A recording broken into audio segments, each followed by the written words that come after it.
लहान मुलांच्या परीक्षा संपलेल्या आहेत आणि त्यांच्या उन्हाळ्याच्या सुट्ट्या चालू झालेल्या आहेत। सुट्ट्या चालू झाल्या म्हणल्यावर आता रोज काहीतरी नवीन खायला पाहिजे हा हट्ट सुद्धा आलाच। म्हणूनच आज आपण खास लहान मुलांसाठी मस्त असे कलरफुल असणारे आणि अगदी हेल्दी असणारे इडली सँडविचेस बनवणार आहोत। 3 वेगवेगळ्या रंगामध्ये आणि वेगवेगळे स्टफिंग वापरून आज आपण हे इडली सँडविचेस बनवणार आहोत। तर रेसिपी नक्की शेवटपर्यंत पहा। नमस्कार खवय्यांनो, मी ऋतुजा स्वागत करते तुमचं खमंग रेसिपीज मध्ये। चला रेसिपीला सुरुवात करूयात। सगळ्यात आधी आपण इडली सँडविचेस बनवणार आहोत। त्यासाठी इथे मी इडलीचं बॅटर घेतलेलं आहे। आज मी इथे हे बॅटर बनवण्यासाठी मार्केटमध्ये जे इन्स्टंट रवा इडली प्रीमिक्स मिळतं ते वापरलेलं आहे। अशा प्रकारे बनवलेली रवा इडली ही छान अशी फ्लफी बनते। त्यामुळे शक्यतो आपल्याला हे इडली सँडविचेस बनवण्यासाठी अशा प्रकारे इन्स्टंट रवा इडली बॅटरचा उपयोग करायचा आहे। आता सगळ्यात आधी आपण पांढऱ्या रंगाच्या इडल्या बनवून घेणार आहोत। सँडविचेससाठी इडल्या बनवताना आपल्याला अशा प्रकारे छोट्या प्लेट्सचा उपयोग करायचा आहे। या प्लेट्सना मी छान असं तूप लावून ग्रीस करून घेतलेला आहे। आता यामध्ये आपण बरोबर पाव कप प्रमाणामध्ये इडली बॅटर घालून घेणार आहोत। तुम्ही तुमच्या प्लेटच्या आकाराच्या अनुमानाने यामध्ये बॅटर घालू शकता। अशा प्रकारे इडली बनवण्यासाठी प्लेटचा उपयोग केल्यामुळे या इडल्यांना छान असा बन सारखा आकार येतो। त्यामुळे आपले सँडविचेस असेंबल करण्यासाठी अगदी सोपे होतात। बघा, दोन्ही प्लेट्समध्ये आपलं बॅटर अगदी समान घालून झालेलं आहे। आता आपण याला स्टीम करून घेणार आहोत। या इडल्या स्टीम करण्यासाठी मी अशा प्रकारे एका कढईमध्ये तळाशी छान पाणी उकळायला ठेवलेलं आहे। पाण्याला अशी व्यवस्थित खळखळून उकळी आली की आपण या इडली यामध्ये स्टीम करायला ठेवणार आहोत। आता या पाण्यावर अशा प्रकारे आपल्याला एक जाळी ठेवून घ्यायची आहे आणि या जाळीवर आपण ज्या इडली बॅटर घातलेल्या प्लेट्स आहेत त्या ठेवणार आहोत। आता या कढईवर झाकण ठेवून आपल्याला या इडल्या छान 15 मिनिटांसाठी स्टीम करून घ्यायच्या आहेत। 15 मिनिटं झालेली आहेत। आपण एकदा झाकण काढून चेक करूयात। तुम्ही बघू शकता आपली इडली छान अशी फुगलेली आहे आणि अगदी परफेक्टली स्टीम सुद्धा झालेली आहे। आता या दोन्ही इडल्या आपण साईडला काढून घेऊयात। एखाद मिनिटभर यात इडल्या थंड केल्यानंतर आपण एका चमच्याच्या साहाय्याने याच्या कडा अशा प्रकारे लूज करून घेणार आहोत। या दोन्ही इडल्या काढून घेतल्यानंतर मी तुम्हाला या इडलीचं टेक्स्चर एकदा दाखवते। अगदी छान मऊ लुसलुशीत आणि फ्लफी अशी आपली ही इडली तयार झालेली आहे। आता आपण याचं सँडविच कसं बनवायचं ते पाहूयात। सगळ्यात आधी एक इडली मी अशा प्रकारे बेसला ठेवलेली आहे। या इडलीच्या वरच्या बाजूला आपल्याला अशा प्रकारे टोमॅटो केचप पसरवून घ्यायचा आहे। आता इथे काही भाज्या मी अशा प्रकारे पातळ स्लाइसेसमध्ये कट करून घेतलेल्या आहेत। तुम्ही तुमच्या आवडीच्या भाज्या यामध्ये घेऊ शकता। आता या कट केलेल्या भाज्यांच्या स्लाइसेस आपण थोड्या थोड्या या सँडविचवर अशा प्रकारे पसरवून घेणार आहोत।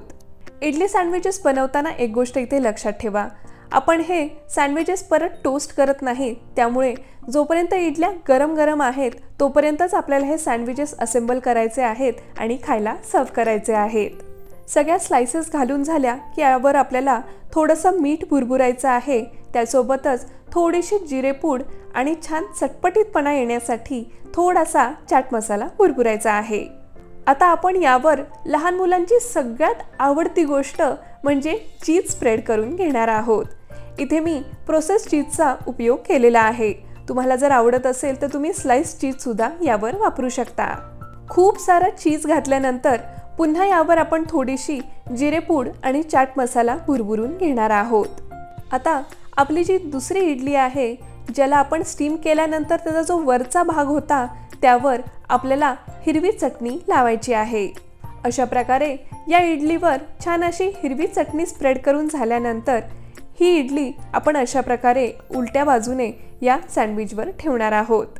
बघा, आपलं सँडविच किती अगदी बर्गर सारखं दिसत आहे की नाही। आपलं पहिलं सँडविच तयार झालंय। आता बघूया आपण दुसरं सँडविच कसं बनवायचं। दुसरं सँडविच बनवण्यासाठी इथे मी एका बोलमध्ये अर्धा कप प्रमाणामध्ये इडलीचं बॅटर काढून घेतलेलं आहे। आता या इडल्यांना छान असा पिवळा रंग येण्यासाठी आपण यामध्ये अगदी पाव चमचा हळद घातलेली आहे। ही हळद या बॅटरमध्ये आपण एकदा छान मिक्स करून घेऊया। हे कलरफुल सँडविचेस बनवण्यासाठी आपल्याला कोणत्याही आर्टिफिशियल कलरचा उपयोग करण्याची गरज अजिबातच नाही। वाह, तुम्ही बघू शकता किती छान असा मँगो कलर या इडली बॅटरला आलेला आहे। आता या बॅटरपैकी पाव कप बॅटर आपण या दोन्ही प्लेटमध्ये काढून घेणार आहोत। दोन्ही प्लेट्समध्ये आपलं बॅटर घालून झालेलं आहे। आता या दोन्ही प्लेट्स आपण कढईमध्ये स्टीम करायला ठेवणार आहोत। आधी दाखवल्याप्रमाणेच आपल्याला अशा प्रकारे एका जाळीवर या दोन्ही प्लेट्स ठेवून घ्यायच्या आहेत आणि या कढईवर झाकण ठेवून आपल्याला 15 मिनिटांसाठी या इडल्या छान स्टीम करून घ्यायच्या आहेत। चला, या इडल्या स्टीम होत आहेत तोपर्यंत आपण याचं स्टफिंग तयार करून घेऊयात। त्यासाठी इथे एका बोलमध्ये मी अर्धा वाटी प्रमाणामध्ये किसलेलं बीट घेतलेलं आहे। त्यामध्ये आपण घालणार आहोत अर्धी वाटी किसलेलं गाजर। आता इथे मी साधारण एक पाव वाटी चक्का घेतलेला आहे। अगदी एक अर्धा पाऊण तासासाठी मी दही छान टांगून ठेवलं होतं आणि त्याचा फ्रेश चक्का तयार करून तो इथे मी वापरलेला आहे। यामध्ये आता आपण चवीप्रमाणे थोडंसं मीठ घालणार आहोत। अगदी 1-2 चिमूट भाजलेल्या जिऱ्याची पूड घालणार आहोत आणि थोडासा चाट मसाला घालणार आहोत। आता या स्टफिंगचा थोडासा आंबटपणा बॅलन्स करण्यासाठी आणि याला छान अशी चटपटीत आंबट गोड तिखट चव देण्यासाठी आपण यामध्ये पाव चमचा मध घालणार आहोत। आता हे सगळे जिन्नस आपण एकदा छान मिक्स करून घेऊयात आणि त्याची थिक अशी पेस्ट आपल्याला तयार करायची आहे। हे स्टफिंग बनवण्यासाठी आपल्याला घरीच ताजा चक्का बनवायचा आहे। बाजारातला जो चक्का असतो तो जास्त आंबटसर असतो, त्यामुळे त्याचा उपयोग आपल्याला हे स्टफिंग बनवताना अजिबात करायचा नाहीये। मेयोनीजला एक उत्तम हेल्दी पर्याय म्हणून अशा प्रकारे चक्क्याचा उपयोग आपण विविध रेसिपींमध्ये नक्कीच करू शकतो। आपले सगळे जिन्नस छान असे मिक्स झालेले आहेत आणि त्याची एक छान थिक पेस्ट तयार झालेली आहे। दुसरीकडे आपल्या इडल्या सुद्धा छान 15 मिनिटं स्टीम झालेल्या आहेत। आता या इडल्या छान 1 मिनिटासाठी आपण थंड करून घेणार आहोत आणि मग आपण त्या या प्लेटमधून काढून घेणार आहोत। आता आपण हे दुसरं सँडविच असेंबल करून घेऊया। त्यासाठी इथे मी एक इडली बेसला ठेवलेली आहे। यावर आपल्याला कोणताही सॉस वगैरे लावायची अजिबात गरज नाही। यावर डायरेक्टली आपण जी गाजर आणि बीटरूटची छान पेस्ट तयार करून घेतली होती ती लावणार आहोत। बऱ्यापैकी जाडसर असा थर आपल्याला या मिश्रणाचा या इडलीवर लावून घ्यायचा आहे। बघा, आपलं हे मिश्रण छान या इडलीवर पसरवून झालेलं आहे।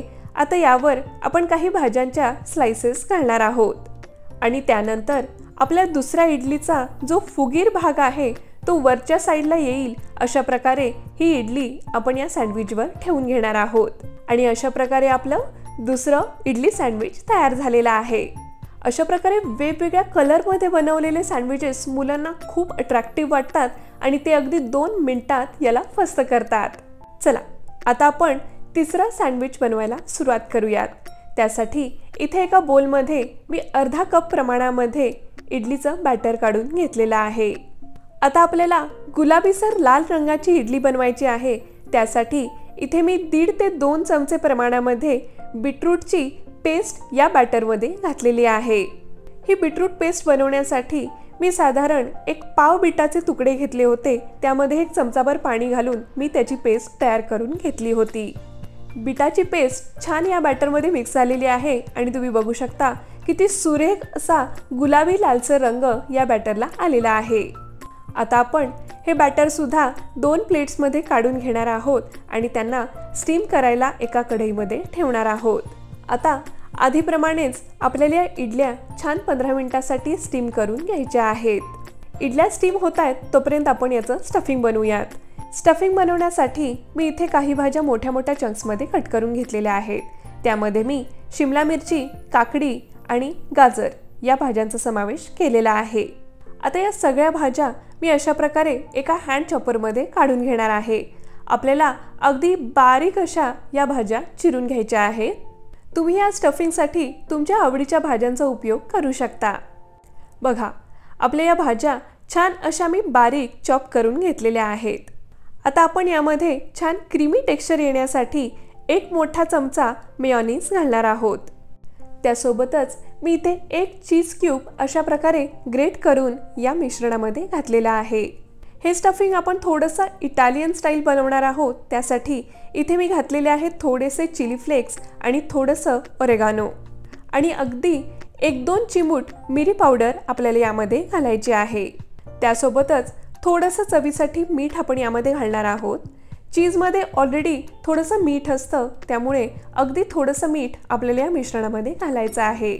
आता हे सगळे जिन्नस आपण व्यवस्थित एकदा मिक्स करून घेऊयात आणि याचं सुद्धा एक दाटसर मिश्रण आपल्याला तयार करून घ्यायचं आहे। तुम्ही बघू शकता आपलं हे छान असं दाटसर स्टफिंग तयार झालेलं आहे।